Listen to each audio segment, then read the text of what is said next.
Baik, Assalamualaikum warahmatullahi wabarakatuh. Nah, di sesi kali ini kita bakal membahas mengenai Simulink yang menerapkan gain scheduling pada implementasi kontrol PID di UAV quadcopter. Baik, sebelumnya izin memperkenalkan diri saya. Nama saya Bungaran Jeremy Jonathan Butar-Butar, NIM 2023-11086. Saya dari kelas Sistem Kontrol Adaptif kelas B. Sebelum kita masuk ke simulingnya, kita bahas tipis-tipis dari si gain scheduling ini dan penerapannya pada UAV quadcopter, di mana gain scheduling pada penelitian ini diterapkan pada gerak lateral dari quadcopter, di mana hal tersebut mengatur sudut pitch dan roll dari keempat motor dapat dilihat di gambar yang kalian ini sebagai variabel dari si scheduling tersebut. Jadi ada pitch, roll, yaw, dan juga kecepatan dari si quadcopter tersebut. Nah, peneliti membagi kondisi operasi quadcopter ke dalam 3 kategori utama, di mana ada saat sudut pitch dan roll positif, saat berada di sekitar nol atau netral, dan ketika keduanya itu pada kondisi negatif. Untuk tiap kondisi digunakan nilai KP, KI, KD yang tentunya berbeda. Misal, ketika sudut pitch dan roll bernilai positif, maka KP akan diberikan sebesar 75, KI 0,01, dan KD sebesar 250. Sedangkan pada kondisi netral, KP bernilai 20 dan KD sebesar 80. Nah, dengan pendekatan ini, quadcopter dapat beradaptasi terhadap berbagai kondisi penerbangan tanpa kehilangan stabilitasnya.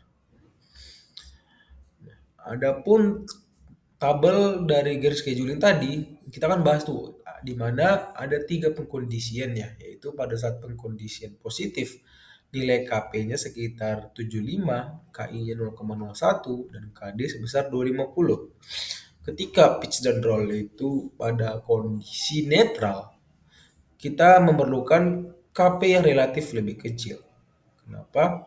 Karena sebenarnya untuk kondisi netral ini, motor dan juga pitch dan roll-nya itu bakal mendeteksi feedback-nya itu hanya menstabilkan si drone ketika berada di udara. Jadi netral ini ketika drone berada di udara, dan kalau positif ketika drone mau lepas landas, kalau yang negatif itu ketika drone-nya mau landing atau mau mendarat ke terminalnya. Itu untuk penjelasan dari positif, negatif, dan juga netralnya. Kalau pitch dan roll ini merupakan arah putaran dari baling-balingnya. Kalau pitch ya bernilai positif, itu berarti arah putarannya itu ke arah searah jarum jam, dan kalau negatif berarti berkebalikan arah jarum jamnya. Nah, barulah kita masuk ke diagram blok simulingnya, di mana pada sistem kontrol ini dirancang untuk mengatur stabilitas dan juga gerak lateral quadcopter dengan menggunakan pendekatan gain scheduling berbasis kontrol PID. Secara umum, alur kerjanya itu dapat kita lihat di sebelah kiri. Ini merupakan nilai referensi dan juga ada yang namanya nilai error, yang mana kita bakal lihat dari tiap-tiap loop utama. Ada loop untuk altitude, ada loop untuk roll, ada loop untuk pitch, dan ada loop untuk yaw. Nah, error-error tersebutlah, nilai error tersebut didapat dari mana? Didapat dari hasil kalkulasi atau selisih antara nilai aktual. Dapat dilihat di sini. Jadi nilai errornya itu diambil dari parameter keempat parameter ini, dari si saturasi modeling ini. Nah, dari keempat itulah diambil dari si errornya. Jadi ini kita anggap sebagai outputan dan ini referensinya. Makanya ada yang namanya error. Errornya itu dari keempat parameter yang bakal kita analisis. Di mana Hasil sinyal error inilah yang menjadi dasar bagi controller untuk menghasilkan sinyal koreksi yang mengatur kecepatan masing-masing motor agar quadcopter kembali stabil pada kondisi yang diinginkan. Pertama, jalur kontrol altitude atau ketinggian yang sebelah sini menerima masukan dari referensi speed max dari sini. Nah, dan juga dia bakal menerima akumulasi dari referensi speed min yang sebelah sini yang kita berikan nilai konstannya itu 1,5. Dia bakal masuk ke nilai ini PID. Nah, ini bukan PID konvensional biasa. Ini merupakan PID yang dimana ada logo Z. Dapat kita lihat, berarti dia PID yang kita berikan secara diskrit.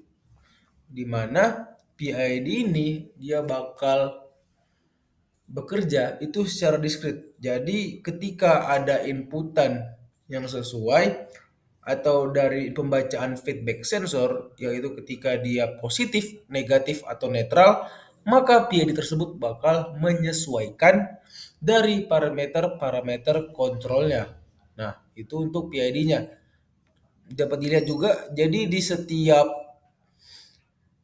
parameter yang kita amati, baik itu altitude, ketinggian, roll, pitch, dan juga yaw, itu semuanya nggak menggunakan PID. Hanya ada yang menggunakan proporsional dan derivatif doang, ada yang menggunakan PI doang, dan ada yang full PID juga. Nah, oleh karena itu, controller PID di dalam domain diskrit ini mampu mengatur dorongan vertikal drone agar dapat terbang sesuai dengan ketinggian yang diinginkan. Jadi dia bakal on target terus-menerus. Nah, keluaran dari PID ini berupa sinyal altitude CMD, ada roll CMD, pitch CMD, dan yaw CMD. Ini itu apa? Ini itu merupakan block saturation. Fungsinya apa? Itu untuk membatasi agar nilai kecepatan atau keluaran dari PID kan itu merupakan kecepatan motor, di mana agar kecepatannya itu tidak melebihi dari ambang batas yang kita mau, yaitu tidak lebih dari 0,8 dan tidak kurang dari 0. Contoh nih, hasil keluarannya itu sekitar 20. Nah, kita tidak mau dia itu melebihi dari 20,8 dan juga tidak mau kurang dari 19,2. Nah, itu fungsinya apa sih? Saturasi agar kecepatan dari si motor itu lebih stabil lah, tidak ada yang namanya lonjakan maupun down dari kecepatannya oleh karena adanya beban yang melebihi dari kapasitasnya. Nah, itulah fungsi dari si saturasi tersebut. Dengan demikian, sistem mampu menjaga ketinggian drone secara halus tanpa adanya overshoot secara berlebih. Selanjutnya, jalur kontrol roll dan pitch dan juga yaw berfungsi untuk menjaga kestabilan orientasi drone. Tiap jalur menerima input berupa error sudut yang berasal dari sensor IMU. Sinyal error roll, sinyal error pitch, dan error yaw masing-masing diproses melalui blok-blok PID, PD, proporsional dan derivatif, proporsional integratif, dan juga derivatif. Karena menghasilkan respon yang lebih cepat terhadap perubahan sudut, hal tersebut cocok untuk sistem yang dinamis seperti quadcopter. Jadi dia nilainya itu non-linear tergantung dari parameter-parameter yang kita bakal lihat atau analisis, yaitu dari sensor feedback yang sudah dilihat di diagram bloknya tadi, di mana masukannya itu bakal masuk ke controller sehingga bakal diidentifikasi bakal menggunakan PID dengan penjadwalan pada saat dia positif, negatif, ataupun ketika dalam keadaan netralnya. Hasil keluaran dikalikan dengan blok gain 1 hingga gain 6. Nah, di sebelah sini jadi ada namanya summing point 3 input. Di mana untuk blok saturasi yang pertama dia bakal mengalirkan sinyal atau outputan yang bakal dihubungkan ke 4 summing point tersebut. Kalau yang roll itu hanya ke summing point kedua dan keempat. Kalau yang saturasi itu hanya ke summing point pertama dan ketiga, dan yang terakhir itu hanya ke pertama dan juga keempat. Kenapa begitu? Jadi kan kita kalau mengatur parameter ya dari roll dan pitch ini kita harus menghubungkannya setiap keluaran dari tiap kontrol tersebut bakal masuk ke summing point yang berbeda. Fungsinya apa? Karena kita bakal menggunakan adanya perbedaan antara nilai yang kita inginkan pada pitch and roll. Dilihat kalau sebenarnya untuk respon dari roll ini dia adanya sedikit deviasi atau lag antara sinyal referensi dan sinyal aktualnya yang menunjukkan di mana adanya fase transient akibat perubahan gain PID saat sistem menyesuaikan parameter sesuai kondisi sudut yang kita inginkan. Dapat dilihat pada grafik ini, dia pada kondisi positifnya nilainya bakal naik atau mengalami lonjakan. Dilihat nilai lonjakan itu sekitar 0,025.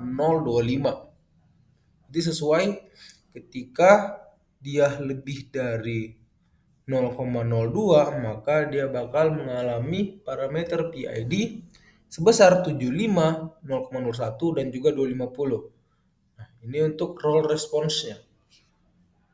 Untuk pitch responnya juga sama. Pada fase awal terdapat sedikit perbedaan amplitude antara sinyal referensi dan juga sinyal respon aktual yang disebabkan oleh perubahan parameter kontrol ketika sistem berpindah dari kondisi netral ke kondisi positif. Karena kan ini tadi kita kasusnya lebih dari 0,0. Nah, berarti dia masih dalam ranah positif. Namun setelah mencapai kestabilannya, sudut pitch mampu berosilasi dengan pola yang hampir identik dengan referensi, menunjukkan kemampuan controller dalam menjaga bentuk gelombang tanpa fluktuasi secara berlebih. Respon ini mengindikasikan bahwa metode gain scheduling PID mampu menyesuaikan kekuatan controller KP dan juga KD secara real time untuk mempertahankan stabilitas arah pitch dengan akurasi tinggi dan waktu pemilihan yang tepat. Dapat kita analisis ya, dari kedua grafik dapat disimpulkan bahwa strategi gain scheduling berhasil mengoptimalkan performa kontrol PID pada sistem quadcopter. Respon roll dan pitch mampu mengikuti sinyal referensi dengan error yang kecil, overshoot rendah, serta stabil setelah fase transiennya. Hal ini menunjukkan bahwa perubahan parameter PID berdasarkan kondisi pitch dan roll membuat sistem lebih adaptif terhadap perubahan dinamika terbang. Dengan demikian, metode ini efektif untuk digunakan untuk meningkatkan kestabilan dan kehalusan gerak lateral way-to-way quadcopter tanpa kehilangan kemampuan adaptif terhadap gangguannya. Dengan demikian, hasil dan pembahasan dari presentasi kali ini menunjukkan bahwa penerapan metode gain scheduling PID pada sistem kendali quadcopter mampu meningkatkan stabilitas dan juga adaptivitas gerakan lateral way-to-way dari quadcopternya. Khususnya pada yang kita amati yaitu dari speed, roll, pitch, dan juga yaw-nya dari masing-masing sumbu gerak lah, altitude, roll, pitch, dan yaw yang kemudian diolah oleh kontrol PID discrete atau PID Z. Nilai penguatan KPKIKD berubah secara otomatis sesuai dengan kondisi sudut pitch dan roll positif, netral, atau negatif. Jadi ada penjadwalan atau pengondisiannya. Itulah keunikan dari si gear scheduling ini, di mana sistem dapat menyesuaikan respon kontrol terhadap perubahan dinamika terbang secara real time.